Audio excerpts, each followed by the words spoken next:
can you really check your herstory and yourself? Stop playing politics with my Puanny. Stop playing politics with my Puanny.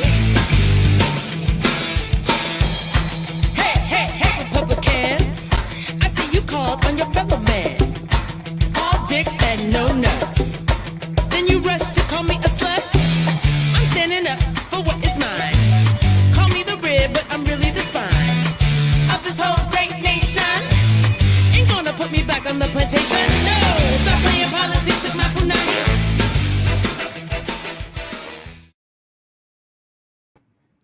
Hey, hey, hey, greetings, greetings, greetings. Happy full moon in Virgo. We are back for another episode of Punanny Politixxx. I am excited to be here with you one more time, one more again, as they would say.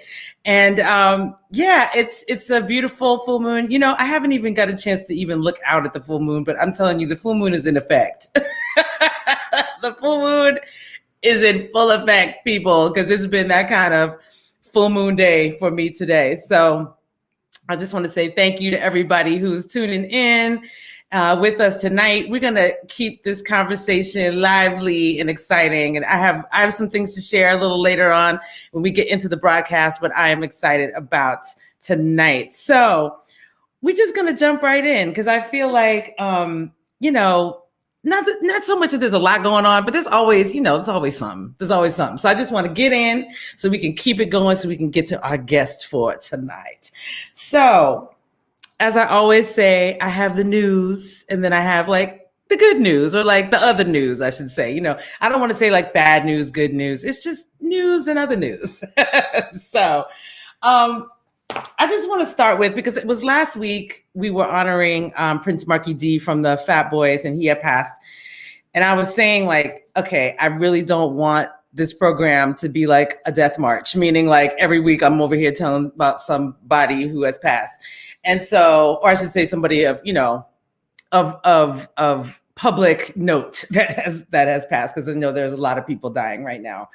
And I'm glad to say I don't have that tonight. I'm very glad to say. But I was nervous because early this week, I believe it was on Tuesday, I'm sure you heard about Tiger Woods getting into his car accident. He was in a single car accident. And I was like, Lord Jesus, because look at that car. Like, I was just like, oh my gosh. You know, when I saw the photo of that car, I was just like, oh, come on. But, you know, blessings upon blessings. I don't want to say only, but, you know, he only hurt his leg. And I came to find out that car he was driving has like 10 airbags. I don't know what kind of car that is. I need to check yes, 10 airbags. So you are living through that car accident with 10 airbags in your ride. But I'm just very thankful that he's okay. You know, and I was looking back sort of because, you know, this is like his third car accident in like, I think since like 2009. And he's had 5 back surgeries, 5. And so, you know, I often feel like, you know, when you get to a point like in your career, I mean, like, you know, Tiger Woods don't have to play golf no more. Like, he's got enough loot, you know, notoriety. He's won all the things, you know, and even that day, I think he was like at a celebrity golf tournament or something like that. You know, like, I just, you know, Tiger, I know you've had your share of dramas, but we don't want you to die, brother. Like, we don't want you to die, brother. So please, I don't know what's going on. I don't know. But, we love you, man. That's what I'm going to say to you. And, you know, we want you to stay and be well. So I'm just sending my love, heart, you know, everything out to Tiger Woods at this time. And hopefully he is recuperating and doing well wherever he is. Well, he's in California. I don't know what hospital he's in. But yeah, just sending some words out to him. So that's my love for Tiger today. Second, so, you know, so much is going on in the world right now. And I feel like every once in a while, there's like so much going on. And I'm like, you know what? I need to find like a feel good movie or like a feel good something just to like take my mind off of like what's going on. So there had been this movie that kept popping up on Netflix that I, you know, was kind of passing over because, you know, the visuals of it were this, right? So it was like, you know, and I was like, oh God, is this like another movie about like a white guy who's like saves some brown girls and, you know, makes them stars or whatever? I don't know. But it was just like, I'm gonna give it a shot. So I watched it, called The Sapphires. And it was really, it was very good. But I'm gonna tell you what happened. Of course, when I was trying to just feel good, I come to find out that The Sapphires is a movie about these 4 Aboriginal young women, you know, in Australia who want to be singers. And it's their story. It's based on a true story. But there's a part in the story which I just didn't know about Australian history. And I think I know a lot of things. And then I'm just like, oh, I did not know that. So there's a whole history in Australia called the Stolen Generation. So the Stolen Generation, and I'm gonna tell you about it first because there's a whole depiction in the film about it. So I'm gonna read this. From 1910 to 1970, I'm just gonna say white folks, the Australian government, whatever you want to call it, were rolling into Aboriginal communities and stealing children, 1910 to 1970, stealing children and teaching them, as the Aboriginals were calling it, the white ways. So basically they were like taking the kids who were light, like who could kind of pass, and teaching them the white ways and basically like taking them, you know, just stealing them. And so I was like, what? And so I found some photos, you know, and I know all these kids don't look super light, but I'm just saying they were stealing children. 1910 to 1970. This is not, 1910 to 1970. It's a lot. So the children were at risk of physical and sexual abuse in institutions, missions, churches, and foster homes. The policies amounted to genocide under international law, and the laws, of course, were racially discriminatory. So I guess between like 1997 and 2008, there were several protests, a lot of, you know, looking for reconciliation, all that kind of thing. And somewhere in between that time, there were like some, you know, reparations that were given. Apologies were given to the communities. And I was like, wow.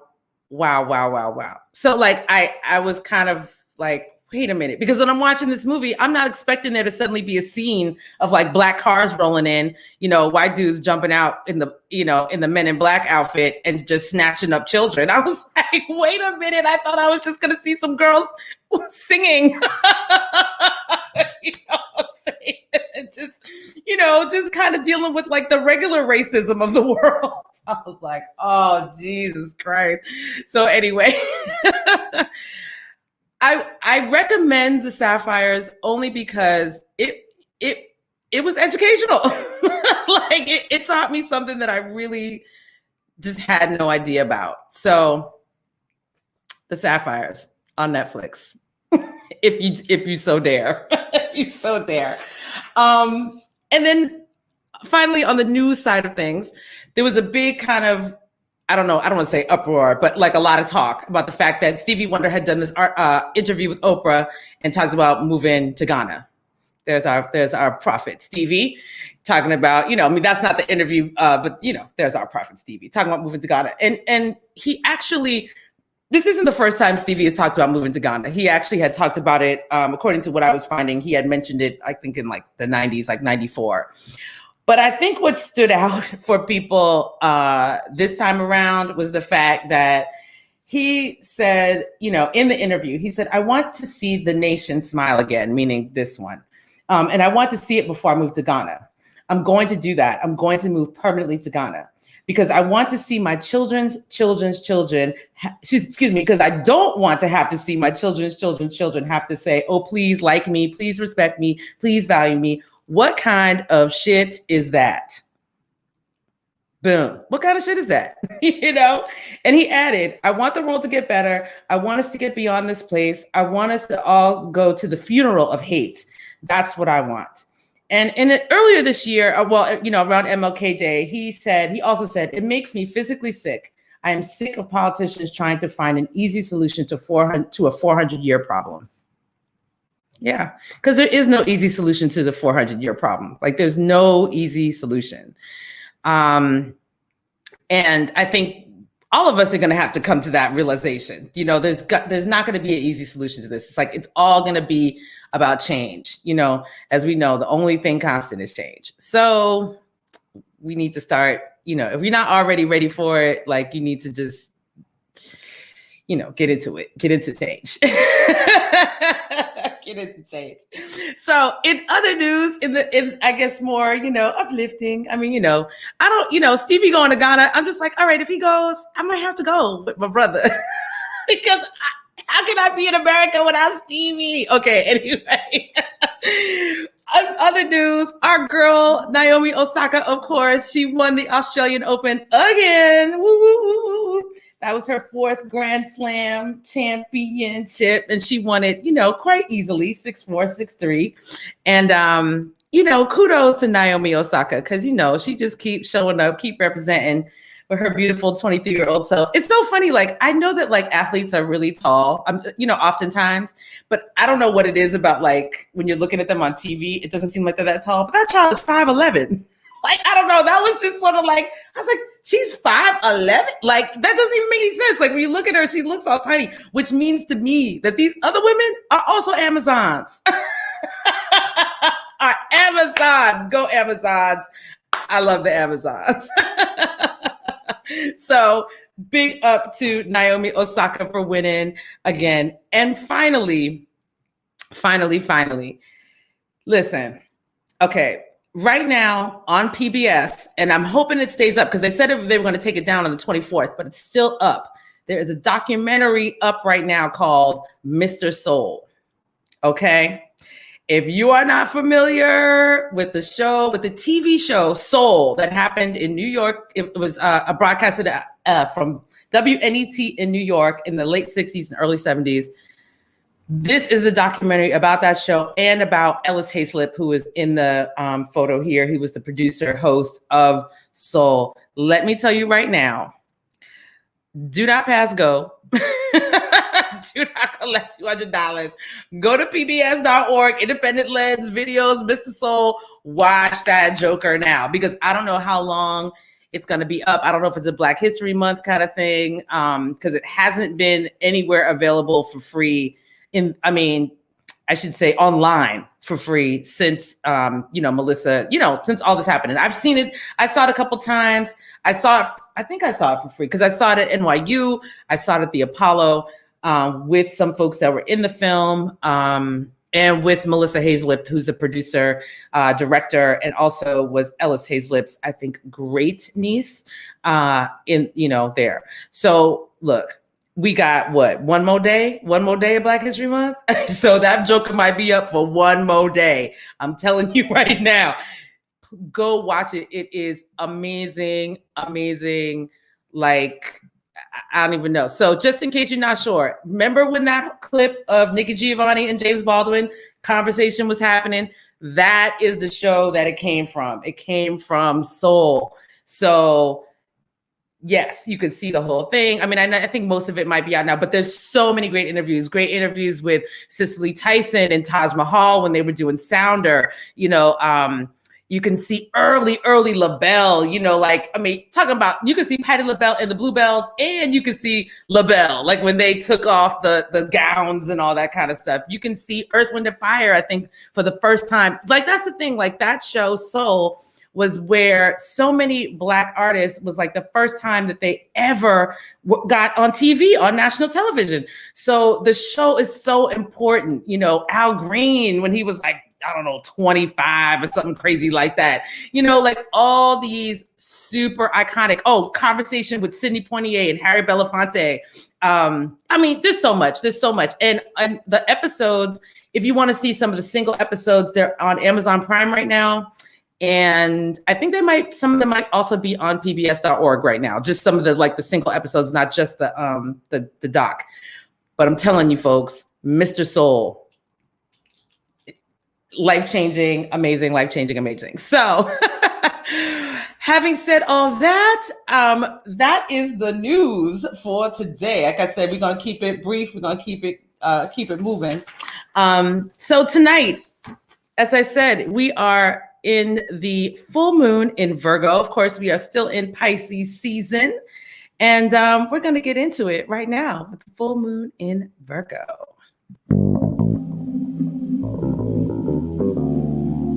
The full moon at 8 degrees of Virgo, which lights up Saturday night in most parts of the world, shines a light on the hope of forward movement and new opportunities. The full moon, constituted by the moon's transit of a degree exactly opposite the sun's position in the zodiac, creates a dynamic which draws upon the characteristics associated with the opposing signs, in this case, Virgo and Pisces. Whereas our current Pisces season emphasizes the subtle and psychic realms of dreams, the collective unconscious, and the Akashic, symbolized by the vast and unknowable ocean. Virgo invites us to analytically focus with laser-like precision on the minute details. The symbol for Virgo is a maiden or virgin holding a sheaf of grain. Consider for a moment the grain rather than the virgin, and the process which may be involved with sorting the grain, removing impurities to make the harvest nutritious. Virgo is the master of process through careful observation and assessment. This is a great time to consider the nature of ritual and practice. Ritual is more automatically associated with the spiritual, such as prayer, meditation, and ceremony. These are the domains of Pisces, a water sign. Practice or habit is more often connected with the mundane, earthly realms expressed through Virgo. The full moon invites us to integrate these areas of our lives, perhaps bringing a sacredness to the ordinary and a stronger habituality to our spiritual practices. This full moon can also be a time of culmination of what we began thinking about on the new moon in Aquarius on February 11th. Now that Mercury has turned direct, we may feel that things are beginning to move and that progress is being made. The Virgo full moon shares the sky with some planetary aspects of ease, which further enhances the feeling that energy which may have been stuck is now flowing. Venus has now moved into Pisces and joins the sun in the opposition to the moon, casting a glamorous glow over the night sky. Mercury, still in Aquarius but now moving forward, teams up with auspicious Jupiter, the traditional ruler of Pisces, with the promise of good news and opportunities on the horizon. And Uranus and Taurus enjoys the ease of the moon in its fellow Earth sign, easing the strain of last week's square from Saturn. All in all, this makes for a wonderful Saturday night or an easy Sunday morning, depending on where on Earth the light of the full moon shines upon you. This moon forecast was brought to you by Moist Paula at Zodiac Soundtracks. Welcome to the full moon in Virgo.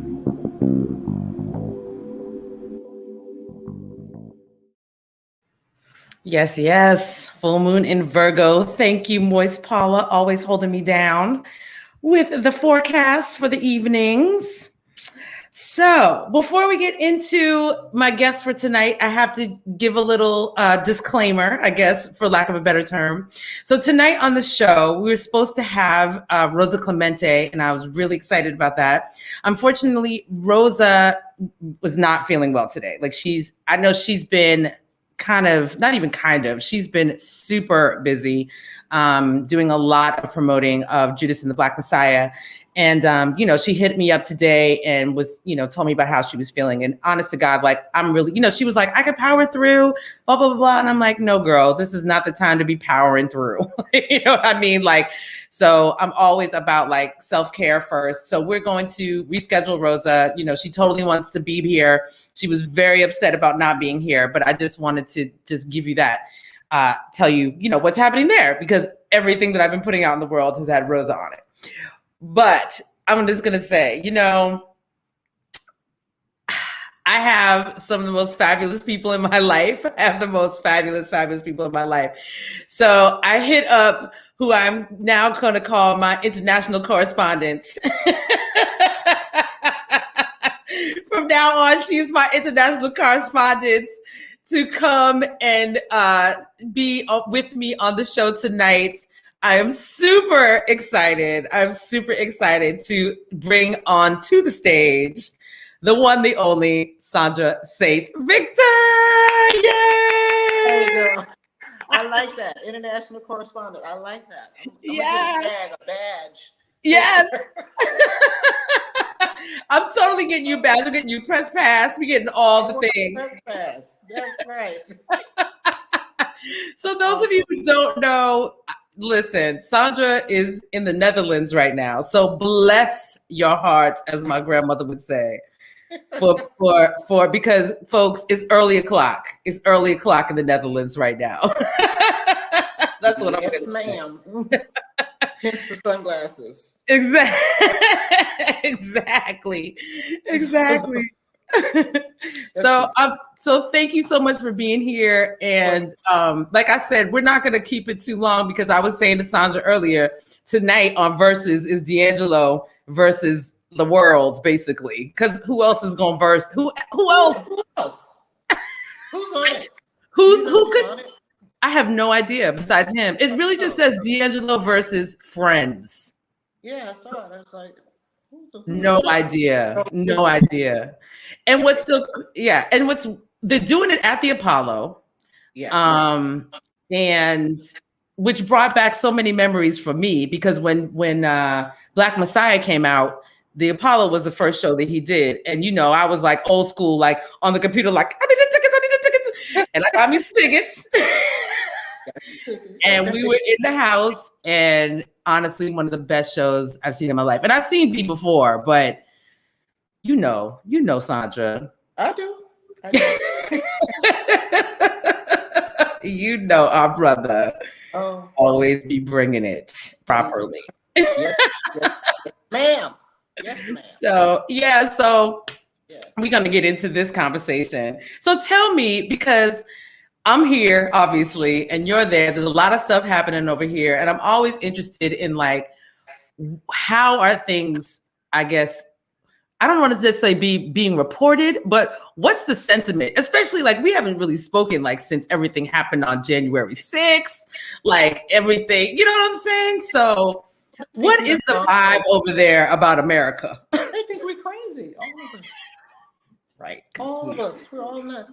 I mean, really, the Netherlands is a very, I'm not going to say, I wouldn't call them conservative, but they're like a modest, country.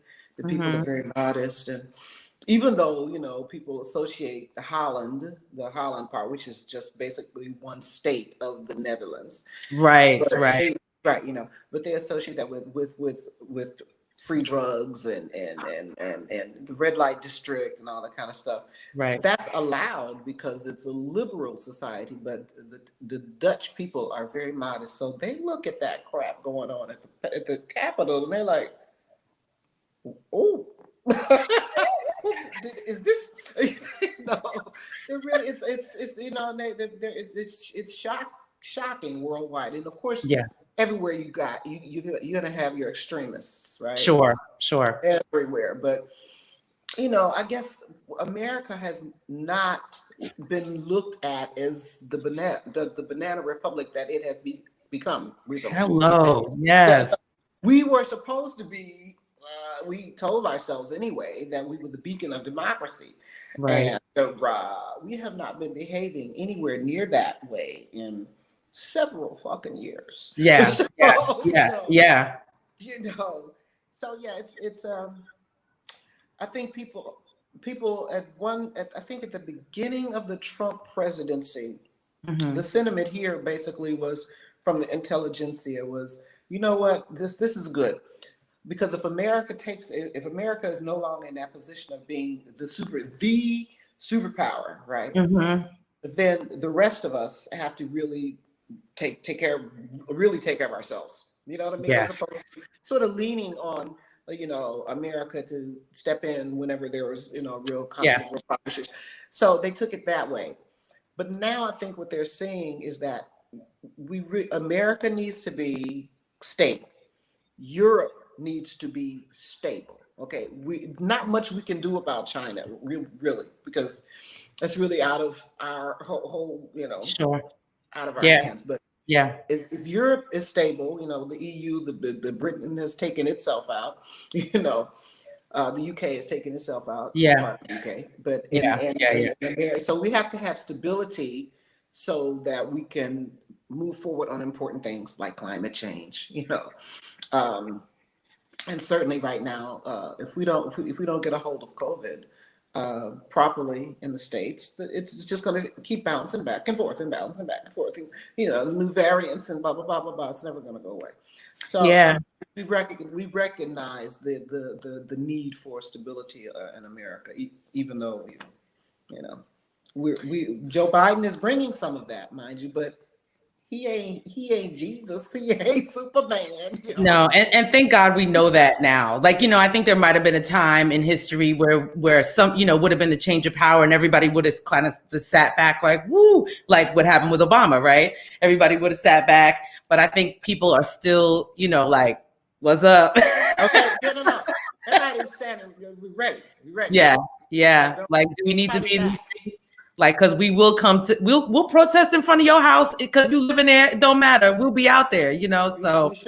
We showing up. Yeah. And speaking of COVID, like, because I haven't really been keeping up with COVID numbers overseas. I know that there are some places where I feel like it's not even there anymore, right? Like, I feel like. Italy says it's not there. But the numbers keep going up and down. So where I'm at. I'm right next to Germany in the Netherlands, right? So I'm between Belgium and Germany. Belgium was terrible for a while, so now their numbers are calming down, and then we blew up, and then Germany blew. So it keeps going up and down with the new variants. Right. It's not really. No one feels it is gone, and they're and basically. Most countries are still in some phase of lockdown. Some phase of it. Right now, our kids have still been at home. They're going to start going to school. My oldest started going 1 day or 2 days a week, and my youngest is going to start going 1 day a week next week. Okay. So, there's still no, there's no dining, there's no, no clubbing, no bars, no cafes, none of that shit's happening. So, it's still. So wait a minute. So you guys don't have any indoor dining? We're not doing indoor dining. I think what did they start? No. They did do. No. Sorry, they did open up for indoor dining, but just very, very small numbers. Yeah, of course. Yeah. Okay. Because I was gonna say they just opened back up like on Valentine's Day here in New York, because that was shut down. Yeah. And so they just reopened. But again, small, not a whole lot of people. No. But depending on the size of your restaurant, obviously depends on how many tables you can have. Or even if you can have a table at all. Because in New York, some of these places are just like you walk, it's a hole in the wall. So that's right. Yeah.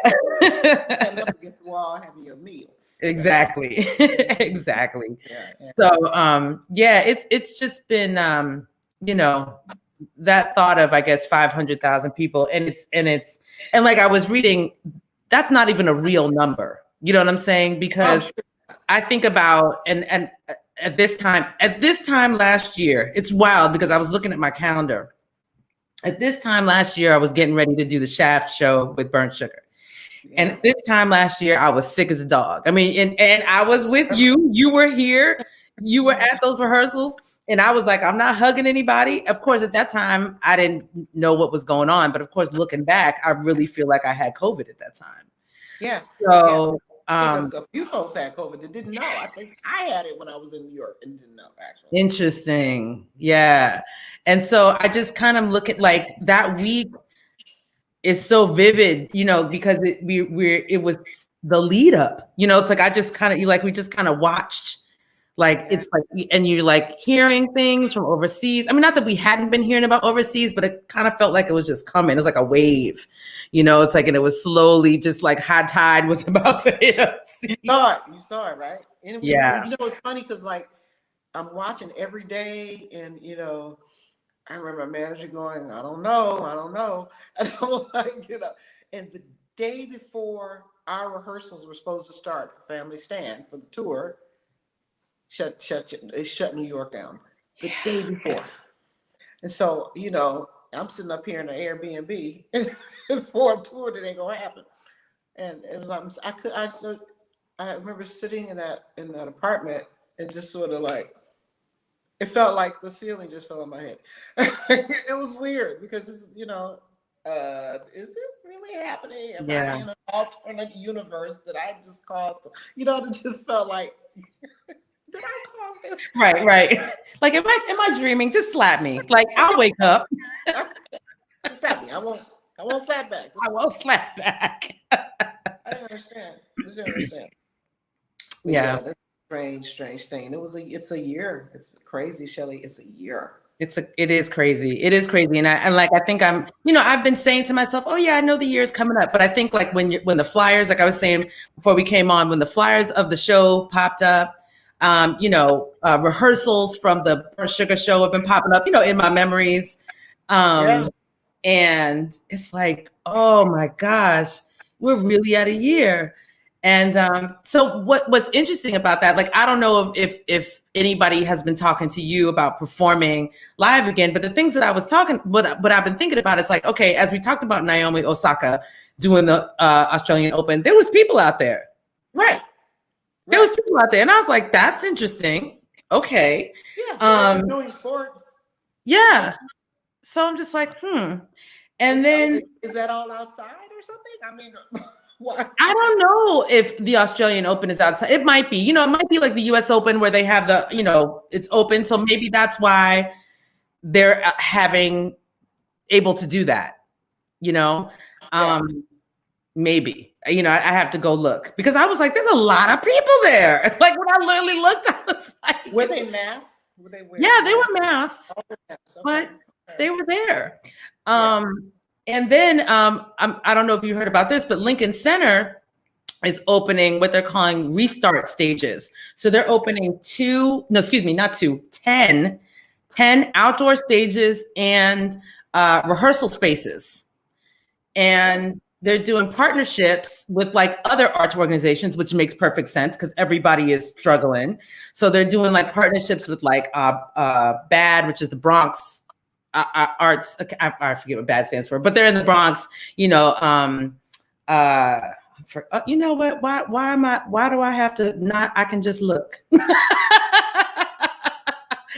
Google machines. So they're doing it with the New York City Ballet, Bronx Academy of Arts and Dance, Caribbean Cultural Center, Harlem Week, and the Harlem Arts Alliance, the Korean Cultural Center of New York, and Weeksville, and many more. Okay.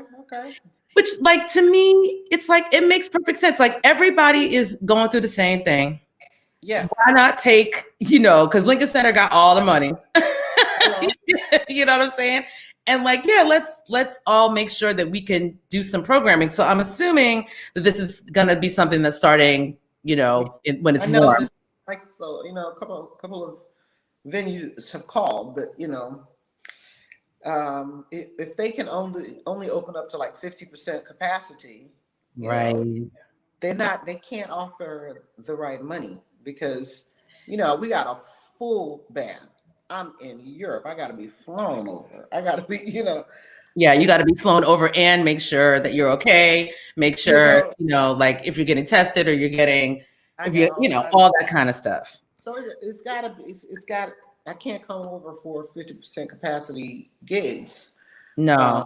But I'm really surprised that these venues, because everybody's doing everything streaming. So why not, like, we have this many in-house tickets, we got this many streaming tickets, and make all that money?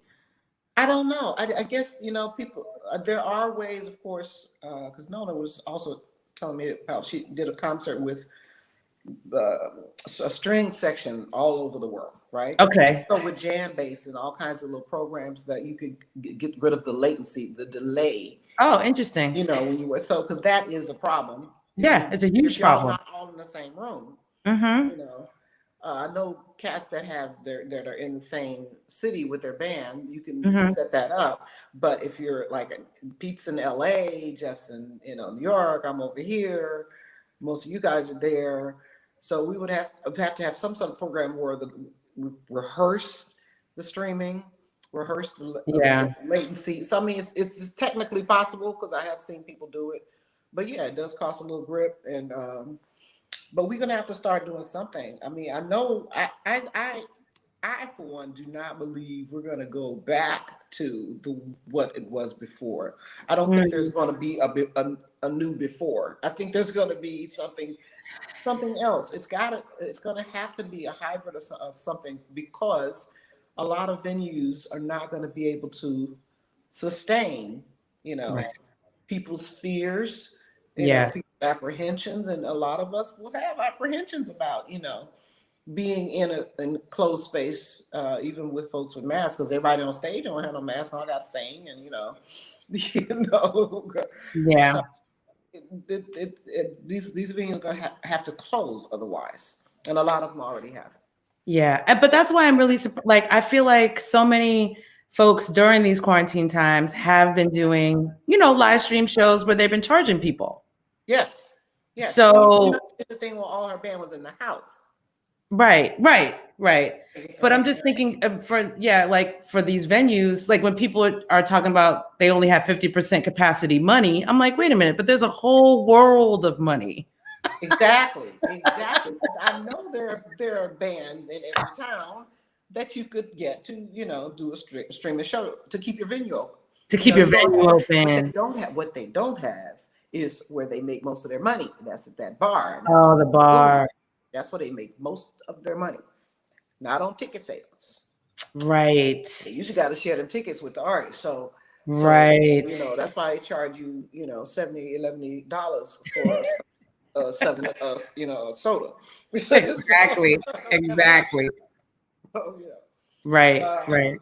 So I understand the situation they're in, but it's going to have some hybrid is going to have to be figured out for them and for us to survive. Yeah, absolutely. Yeah, I guess it's kind of like, I think people are in a lot of denial about where we are. And I think it's that whole thing that I was talking about in the beginning about change. Yes. And I think there's a lot of talk of like, when we get back to something, but there really is no going back to anything. Go back. Yeah. So it's just a lot. Like, that's what I feel like. I'm like, gosh, these people are really in denial about what's happening right now. What are you talking about? It's not going back, Yeah. But I guess when your whole world has been, I guess it's, it's like anything else, as we talk about like white nationalists, like I always say, like, when you're finding out that your history is trash, it's really hard to let go of. Okay. All right. No. It's really hard to let go of, but Come on now, if we want to talk about, the America is just built on white nationalism.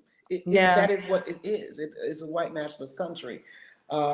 It caters to. So basically what we've been seeing the last 4 years or 5 years, how many you've been awake, right. Basically what we're seeing is it just being front loaded as opposed to in the shadows. We're just seeing it in the face. Most of us have been quite aware of the reality of that, anyway. So, well, what I feel like and not just is it front loaded, but it's also everything's happening really fast. Like I was saying last week when I was talking about what was happening in Texas and how, the governor decided he was going to go to Cancun and, the senator, the governor probably should have went with him because he ain't no better. But anyway, it's a mess. But, I feel like there was a time when, Ted Cruz could have got on a plane and nobody would have maybe even known. But we're in a time where like things are happening so fast. Yes. And like I said, one of the reasons why he got busted was because his wife was texting people that she thought were her friends. And those chicks just straight were like, we telling everybody where y'all go. So it's a really different, like things are happening really fast in a strange way that we haven't really seen before. And that's why we also know that things are not going back. Exactly. Because we see the difference this time. This time This time Yes. is this is not like Occupy Wall Street. This is not like even what was going on in the 70s. This is different. This is another time because we do have more allies / accomplices, I like to call them.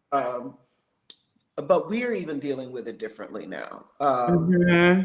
We our trust level was gone a long time ago, so it's not even about trust. Right. We don't wait for stuff to happen. We go out and make stuff happen, and we do it in a way that like what Stacey Abrams did on a fucking $5 million budget. Okay, okay. Oh my God. $5 million budget, and she turned Georgia blue. So I mean, and you juxtapose that against the fact that I think was it Donald Trump or Joe Biden spent like 80 million in Georgia on the presidential election, right? 80. She spent 5. Okay, and you know what I mean, and that was basically, it was almost hand to hand.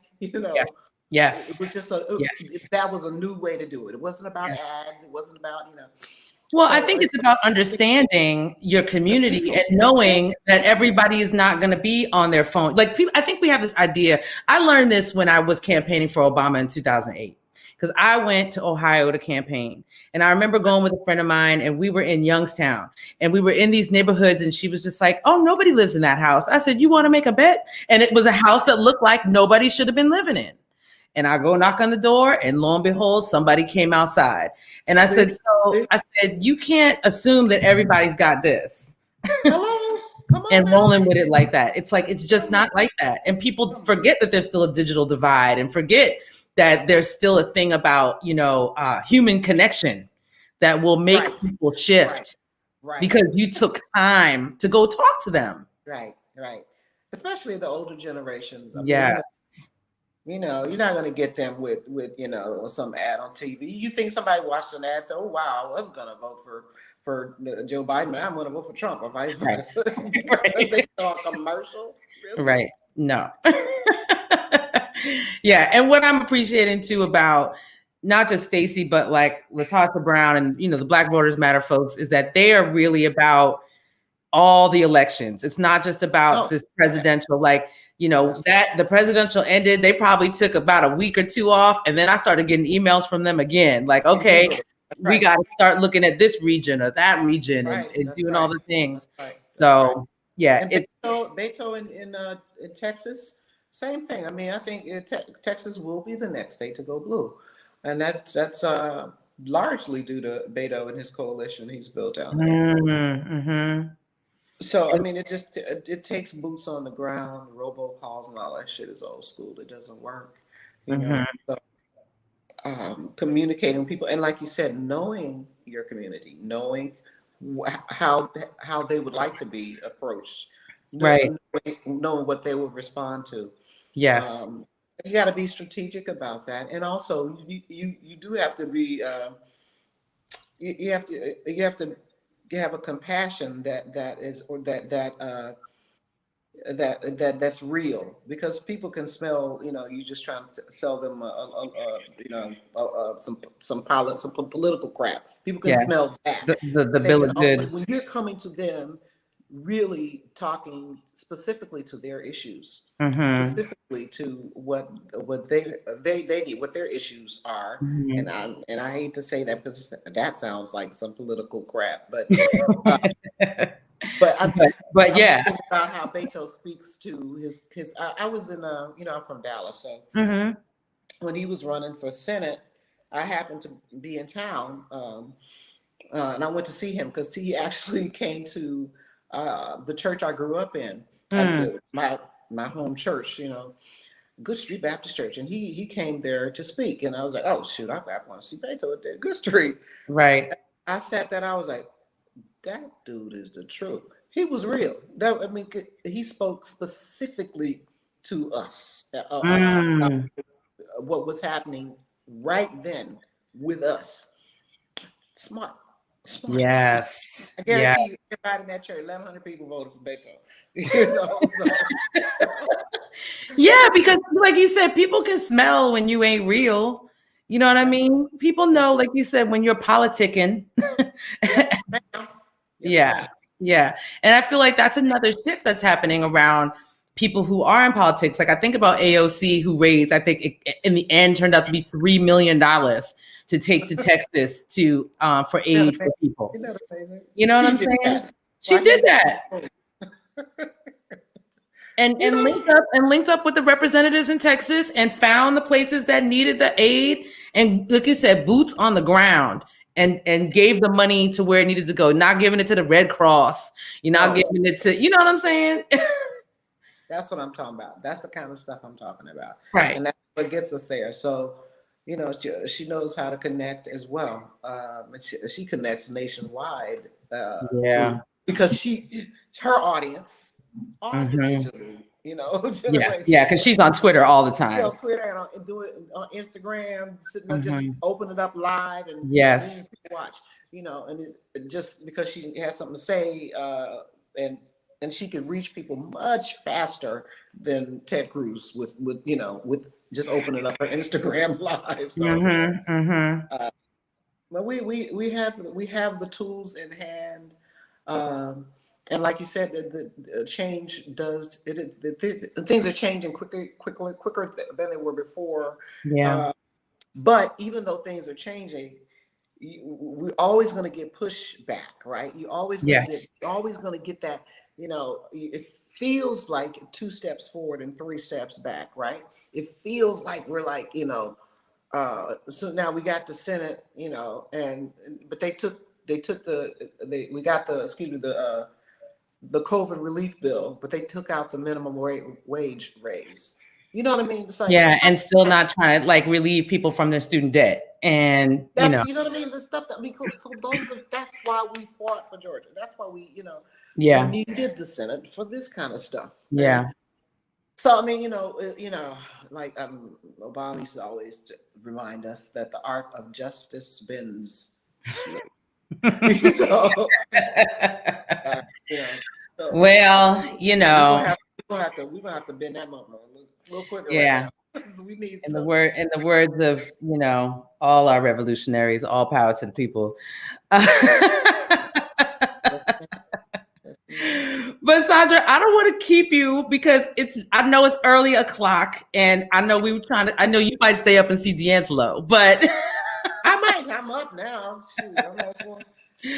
Where is he showing? Is it on Instagram? Where is it going to be? Oh yeah, Versus is on Instagram. Oh, yeah, it's on Instagram. I think it's on Apple TV.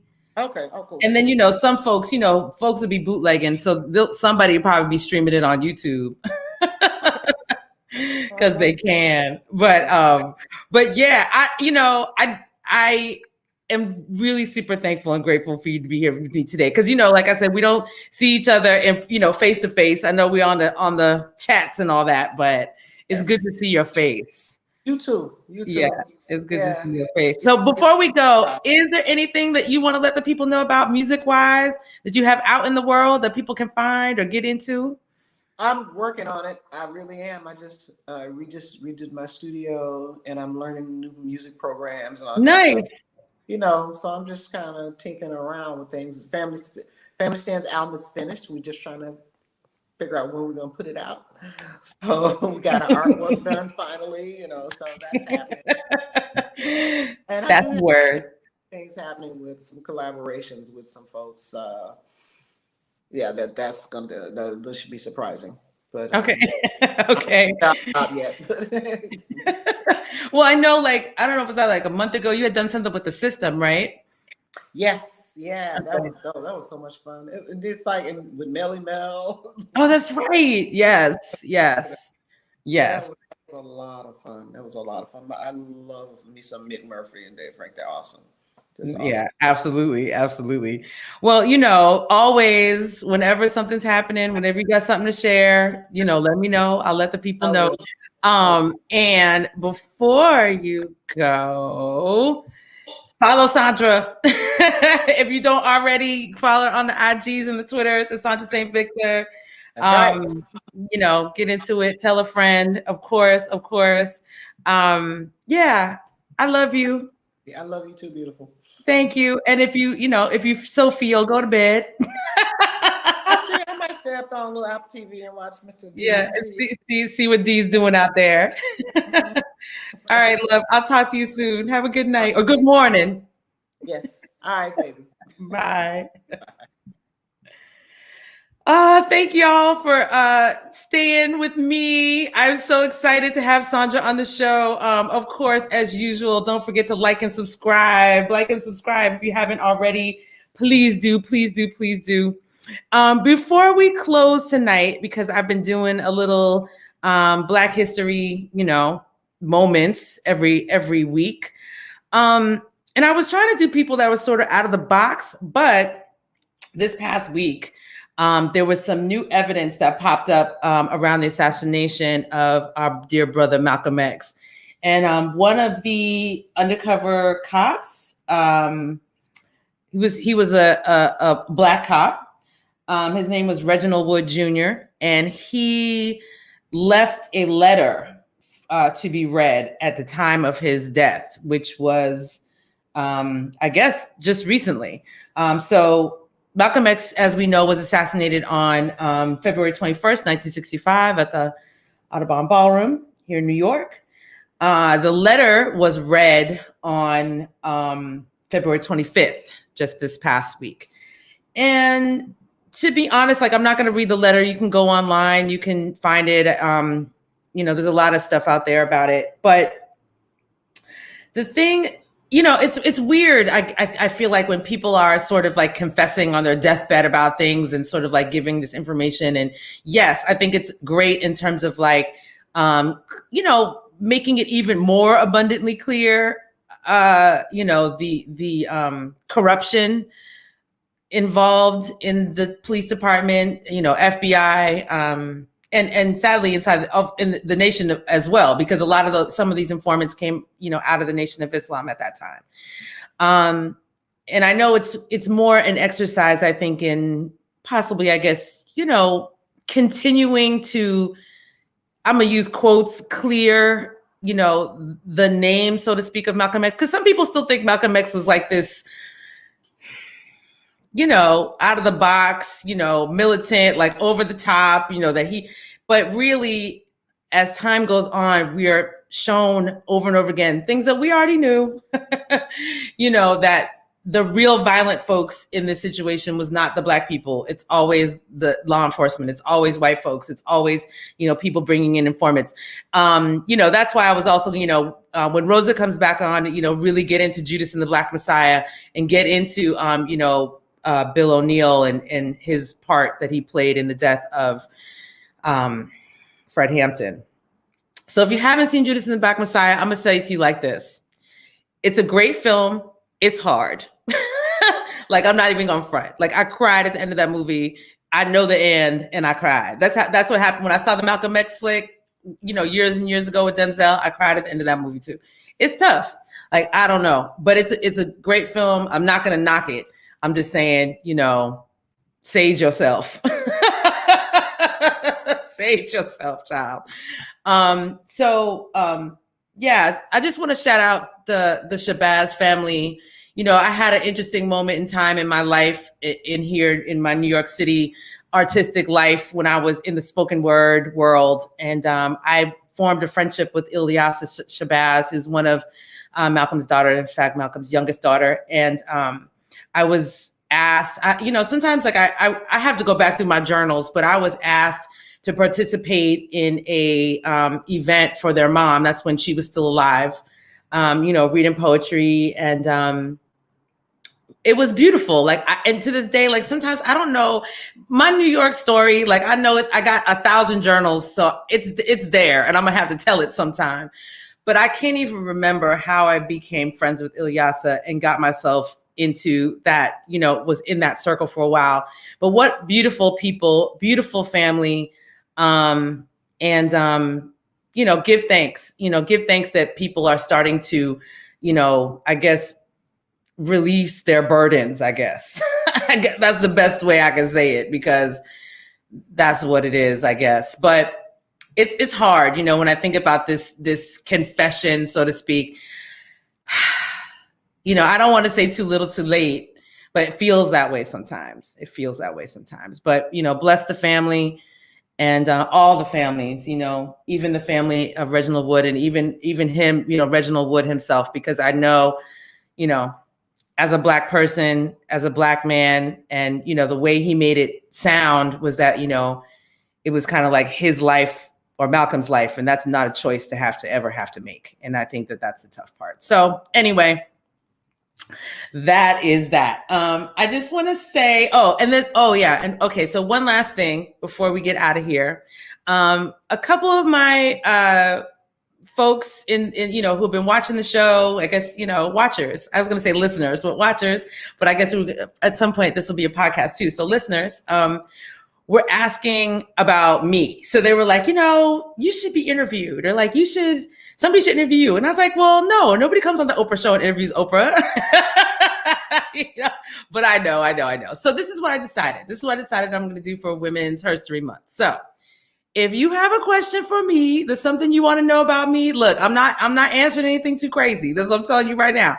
But like, if you just have a question about my career, you have a question about like how I got here, why did I start the show, I don't know, anything. I'm not going to say anything. But if you have a question, you can email me at punannypolitixxtv@gmail.com. And I'm just going to answer one question for Women's History Month, for Women's History Month. At the end of the show, I'm just going to answer one. Just one. And I'm going to choose. So if you send something wild, it's not happening. It's not going to be a random thing. Like I pull it out of a bowl and then I'm like, oh, you're asking me. No, people, don't be crazy. Don't be crazy. But I thought it'd be fun. I was like, you know what? It's Women's History Month. You can know about my history. You know what I'm saying? And we can find out. So you can email me at punannypolitixxtv@gmail.com with a question. And if it ain't too crazy, I might just answer it. That's all I'm going to say. If you like the show, of course, support. You can send your supports to my Cash App, to my Venmo. All the information is there. Cash App ShelleyNicole7, Venmo, at the whole government, SN Jefferson. If you want to support, thank you. Everything looks free. Sometimes not free. So support where you can. Keep us going. Next week on the show, I am excited. Oh, I have Saturday, but it's actually Friday. Oh, I don't even have the right date. See that? That's what happened today. Full moon. Next week, March 5th. Sorry about that. I'm going to have Latasha Brown, as we talk about from Black Voters Matter. I'm very excited to have her on the show. So March 5th, Latasha Brown going to be here. I'm very, very excited about that. And that's our show, I think. Let me see if I'm missing anything. Oh, again, like and subscribe on the YouTube. The algorithms matter. So until they don't matter, we need you to like and subscribe. So we got that. And I'm just going to make sure I'm not missing anything. I'm going to read my little notes and we're good. So this is what I'm going to say to you, y'all. If you are a fan of D'Angelo, if he's in your heart, go on over to Instagram, go on over to Apple TV and check out D'Angelo versus the world. I know it says D'Angelo versus Friends, but nobody can really battle D. You know what I'm saying? He's sort of just the super duper human that he is with all his everythings. But thank you all for tuning in. I really love and appreciate everybody. Let's see. Jared Hassan Foles is in the house. Joanne Parks, Kimberly Allen Davis, Iowan Stone Flowers. I love y'all. Thank you for being here. Thank you for being up in the building. Like I said, we're back next week. We're back with Latasha Brown and a whole new episode of Punanny Politixxx. So y'all have a good night. Be well. Love yourselves. Good night, y'all. When you recognize